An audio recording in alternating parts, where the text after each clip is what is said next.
Olá, pessoal! Hoje a gente vai dar continuidade aos estudos do Plano 2. O tema é Gênero Textual Diário Pessoal. Oi! Agora iremos abordar o gênero textual diário. Você sabe o que é um diário? E aí, pessoal, vocês sabem o que é um diário? Vocês têm um diário? Eu tenho um diário para contar as minhas aventuras com Snoopy. E você?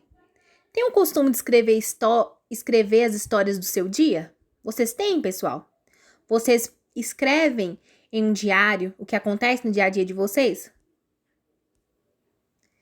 Então, para que vocês saibam mais a respeito desse gênero, eu vou explicar aqui agora o que é o diário pessoal.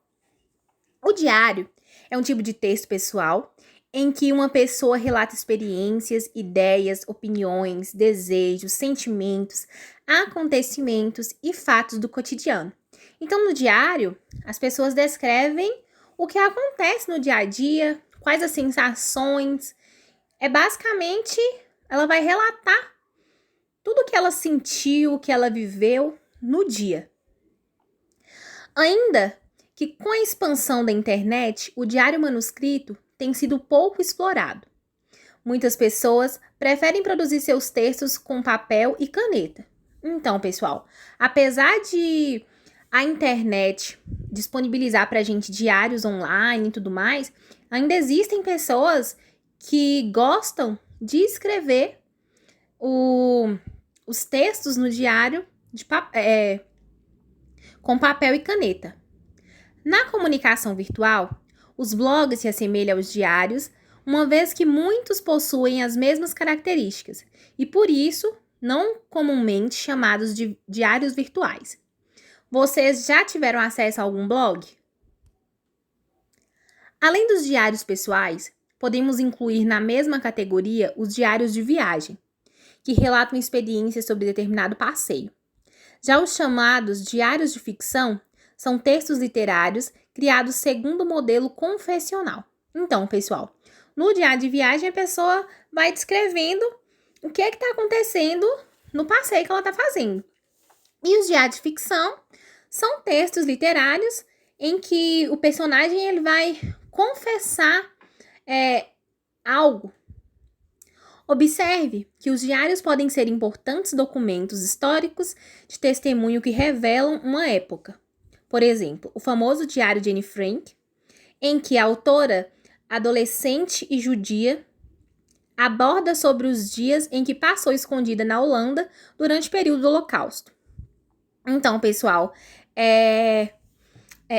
os diários, eles são testemunhos que revelam algum acontecimento, porque neles as pessoas elas descrevem o que está passando, o período em que elas estão vivendo. Então, eles são documentos históricos. Na maioria das vezes, eles podem ser documentos históricos. Os diários antes da internet. Quem viveu antes da expansão da era da informática deve se lembrar da produção de diários, que além dos textos, podiam incluir fotos, figuras, bilhetes, anotações, poesias. Eram também chamados de agenda, sendo, portanto, um diálogo íntimo entre o escritor e o papel. A palavra diário está relacionada com o termo dia e pode ser considerada uma autobiografia. Então, porque a pessoa lá no diário ela vai relatar o dia a dia dela, né? Os diários eram produzidos para serem lidos somente pelas próprias pessoas ou por um amigo muito íntimo, pois ele reunia diversos segredos. Alguns tipos de diários até incluíam um cadeado com chave.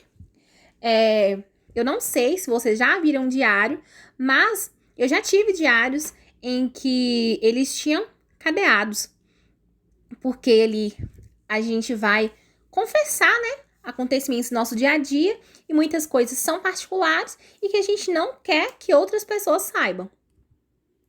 Sem dúvida, a linguagem utilizada nos diários pessoais era informal, coloquial, despreocupada e familiar com expressões populares e gírias. que marcavam a oralidade dos textos, haja vista seu número reduzido de leitores.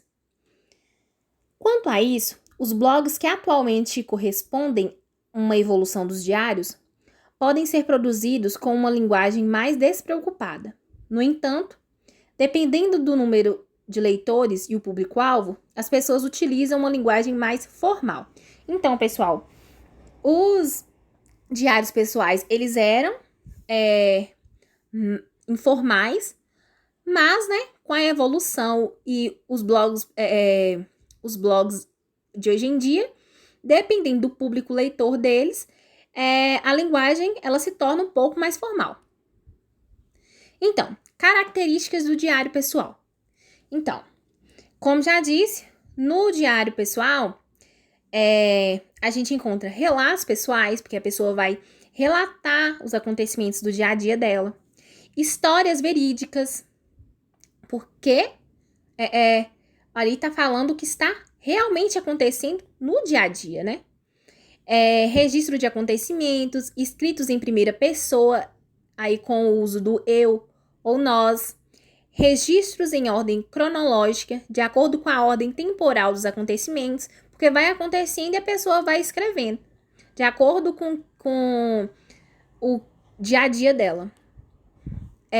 Caráter confessional, intimista e confidente, relata a sua visão, seu ponto de vista dos fatos narrados. Vocabulário simples, presença de vocativo, uma forma de chamar o ser com quem você conversa. Exemplo, querido diário. Na maioria das vezes, ao começar a escrever alguma coisa no diário, as pessoas escrevem, querido diário, hoje aconteceu isso, isso e isso. Linguagem informal e textos assinados. Estrutura textual. Como fazer um diário pessoal? Embora não apresentem uma estrutura fixa, os textos dos diários podem ser estruturados da seguinte maneira. Data e local são indicados no início do texto, o local e a data em que foi escrito, como numa carta. Vocativo. Geralmente é incluído no começo do texto como querido diário, querido amigo diário. Em alguns casos, as pessoas preferem inventar um nome fictício para ele, como se fosse um amigo íntimo. O corpo do texto, onde se desenvolvem os relatos diários, as ideias, sensações do autor. Assinatura. Normalmente os diários são assinados a cada dia. No final do texto, aparece o primeiro nome do autor. Antes disso, alguns apresentam a expressão de despedida. Boa noite, abraços, até amanhã. Então, pessoal, aqui está um exemplo de diário pessoal. Comunicado importante. O gênero textual diário, quando aborda temas reais, enquadra-se no gênero narrativo. Já os chamados diários de ficção, que abordam histórias fictícias, são textos literários, criados segundo o modelo confessional dos diários. Até mais, turma!